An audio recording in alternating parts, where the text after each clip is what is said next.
Hello guys, in this video we are going to be doing a Kerberoast attack, and before we do that we are going to basically look for an account where you have generic write access or generic all access.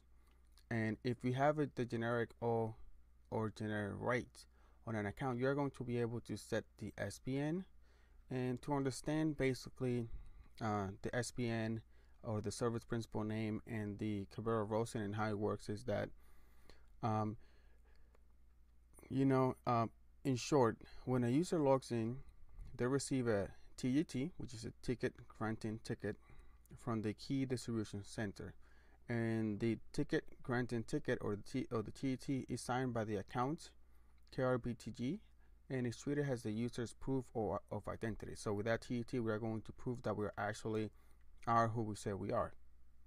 And with the TGT, the user can request service tickets or TGS for specific resources within the domain, right? And part of the TGS is encrypted with the NT hash or NTLM hash of the service account for requested resources, right?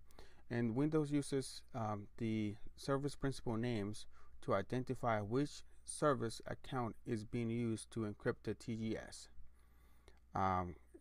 So basically, if you find an account, either you find an account that has SPN set up, we are going to be able to do Kerberoast. If you don't find any account that has the SPN set up, but if we have generic all or generic write access to an account, you can set the SPN for that account. Okay, so what we are going to be doing is first, you can see the module that we're going to be using is called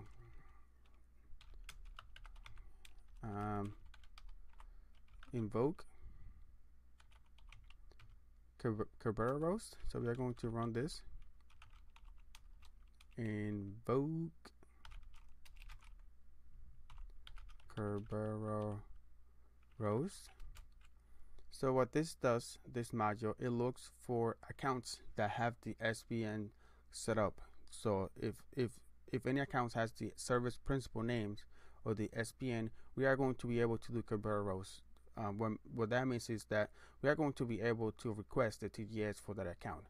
But if we don't find any account, as you can see right now, we didn't find any accounts that have the SPN set up. What we could do after that is we need to look for an account where we can where we have generic all or generic write access to it. So that's what we are going to be doing next.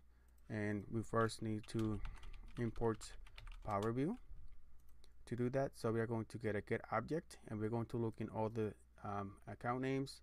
We want to look for the active directory of generic write, and the security identifier is the SID of my current account.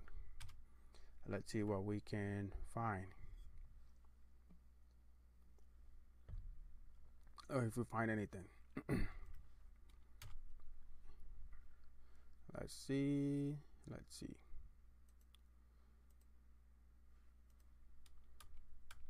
Are we going to find anything?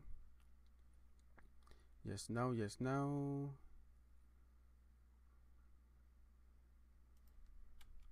It's taking too long.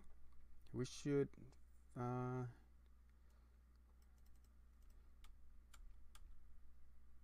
so we didn't find any accounts. So what I'm going to be doing is we are going to go to the domain controller. We are going to go to Heath Adams, which is a domain admin. We are going to go to security, so you can see how the generic write is set up. Student 1, because you actually need to see how it looks. So if you give it write access, it is going to give you access to all of this, as you can see in here. Okay, and also let me show you where the attribute editor. So if you go to the service principal name, so the SPN is set up over here. As you can see, this account doesn't have the SPN set up. So what we're going to be doing, since we have now access to it, let's just go ahead and see, specify that domain name, Heath Adams, and there we go. Ace type allow, and we have generic write access, and here's my account. So we do have generic write access. So now what we're going to be doing is we are going to set the SPN name for this account, which is Heath Adams. And if you want to verify it, if you don't have access to the DC, because if you have access to the DC, you don't really want to be doing that. But one way to identify if an account has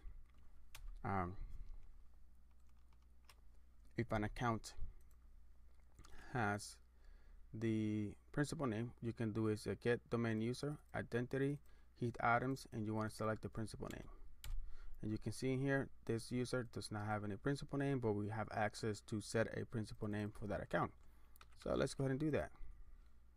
So what we're going to be doing is we are going to set an object identity Heath Adams. We are going to set the principal name, and we are going to just set it to oops whatever, right, to whatever you want. There we go, it has been set. So now let's go ahead and see.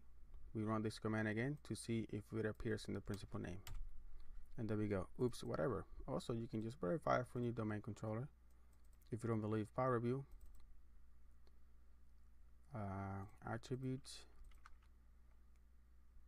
and there we go, service principal name, oops whatever. So now we are going to be able to do a Kerberoast attack. So therefore, but first we want to go ahead and invoke Kerberoast, and then we want to run Kerberoast, and there we go, we got the ticket by invoking Kerberoast. You can see the service principal name is oops whatever, and the same account and this distinguished name. So what we want to do is we want to copy this over here, and we are going to be running a hash cat so we can find this hash. So we are going to paste it over here. We want to go ahead and edit, and we want to go to line operators, join lines, no, let's see, line operators, remove lines. That didn't do anything. Let's go ahead and select that a little bit. There we go, join lines. But you can still see that we have some spaces in here, so we want to also remove those spaces. So we want to search, and we want to search for this over here, regular expression, wrap and match case, replace all. So now we have replaced all the spaces. Awesome. So now what we can do is we can go ahead and do a Control C, and we can basically send this to my Linux machine. And in here we are going to do nano text, or let's just say hash.text. Paste it in here. Control X, yes, to save it. So now we are going to be doing a hash cat, and the hash cat that we're going to be running is going to be a 13100. And we're going to specify the where the hash is, and then we are going to specify the this one, the RAQ is the word list that we want to specify, and then you just want to do force at the end.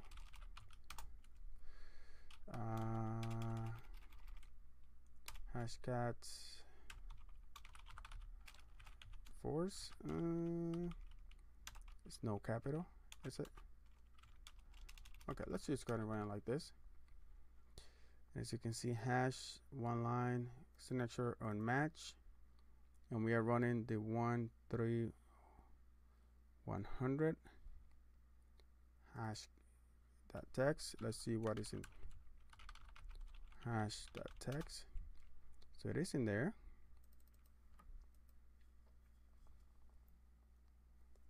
Let's see. One other thing that we could do, why is it not identifying it to crack it? Signature on match, hashcat m and RAQ that text for the word list. Let's see, no hashes loaded. Do we have any spaces? It doesn't seem like we have any spaces here. Let's go ahead and go back, and over here we are going to do a output format hashcat, and let's go ahead and save it as hash.txt. Okay, and then we can go ahead and open that hash.txt. You can see it over here now. Let's go ahead and copy this. Yeah, so you can see right here that it is different when you do it this way. So now let's go ahead and paste that in here. Let's go ahead and do the same thing that we did before, which is that we are going to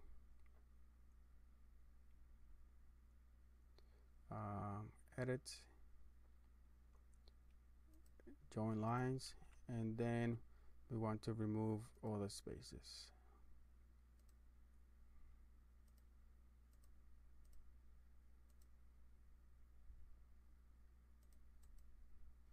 We still have some spaces here. Lots of spaces. Search, replace all. And let's see if we remove other spaces. It looks like we have. Let's go ahead and Control O, Control C. Let's go ahead and move to my computer. Clear nano hash.text, and let's go ahead and do no modify. Let's go ahead and just remove hash.text and then do nano hash. Create it again. There we go. And now we can go ahead and run it. All hashes found in part file, use show to display them. So it was already cracked. Let's see if we do show, and you can see that it was cracked because at the end it gives you the password. So therefore we should be able to log in with this password 123. So we cracked the hash by with hashcat, and you can see right here that password 123 is not at the end. We can close that, and now what we can also do is, you know, clear this out. And if we do a import power view, get domain user same account, and you do hit Adams, see who this guy is. And this guy is a member of domain admin. So cool, we can just go ahead and let's go ahead and do a get computer info.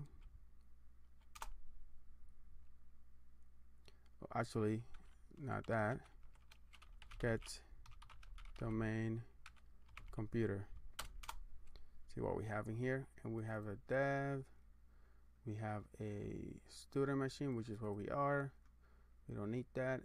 We have a file share, and we have a web, and we have a DC. So let's go ahead and remote in into that. We also have this AD over here. So let's go ahead and log in into that. So RDP,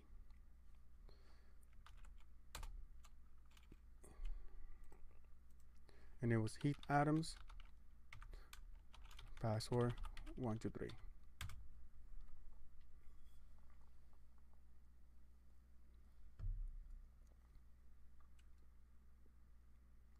And there we go. We were able to log in to this account, and as you can see, If we go to run as an admin, great, because we are an admin. Who am I? Heat Adams. Hostname. Who are my groups? See what I'm part of. And he's part of the built-in admins and domain admins. So I own this domain.